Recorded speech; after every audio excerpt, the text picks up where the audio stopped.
Mane nustebino, kad buvo labai daug naktinio darbo. Bet čia iš tikrųjų mums gavosi taip, kad yra daug važiuoti. Šiandien dienai nėra taip, kad įvairiai dirba.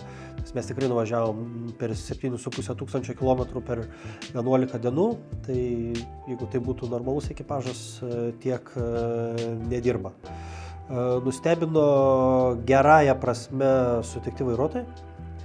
Vairuotojai tikrai, kaip visi įsivaizduoja, kad čia gal netvarkingi, kažkas panašiai, tai tikrai vairuotojai buvo visi tvarkingi, nei vieno nesutikau. Ir tikrai jie nebuvo pasiruošę, nes net degalinėse net nežinodavo, kas atvažiuosiu. Pas beveik visus buvau įlipęs į kabiną, paklausdavau, ar galiu, ar ką, tai visi leido, nei vienas neatsakė, kabinos švarios, tai irgi rodo vairuotojų atsakingumą ir panašiai.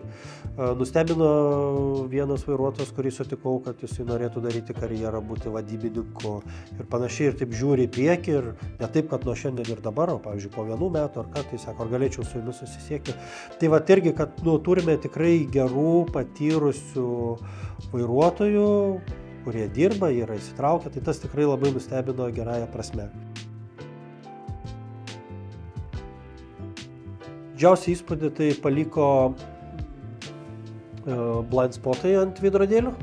Tai reiškia, kai jeigu tave lenkia kas nors kitas, tau užsidega netgi su tokiu garsiniu signalu, kad yra šalia. Kairiai pusėje tai dar veidrodėliuose pastebi, bet jeigu dešiniai pusėje yra aklos zonos, tai aišku žiūrėdavau į veidrodėlius labai atidžiai, bet tas tikrai labai smarkiai palengvino. Nebuvau niekad su vilkiku važiavęs, labai nustebino geras apšvietimas, geras šviesas, tai net naktį nejunginėdavau tolimųjų šviesų. Tikrai apšvietimas yra labai geras. Ir autopilotas.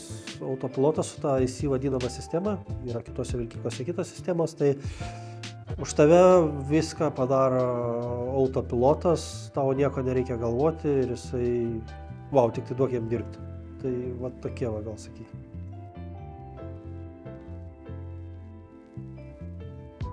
Tas tarp Šiaulių ir Panevėžio ta situacija, tikrai kelias buvo labai išmuštas, provėžęs ir važiavo dviratininkas, ėjau tą dviratininką aplenkti ir mane pradėjo po tas iš vienos į kitą.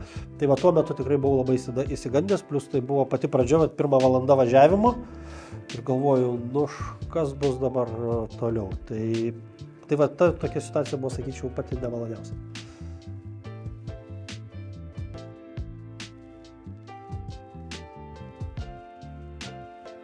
Pradėkim nuo to, kad mes vairuojame tikrai pačius naujausius vilkikus ir stebinti Europoje, kokie vilkikai važinėja, tai mes tikrai galime didžiuotis.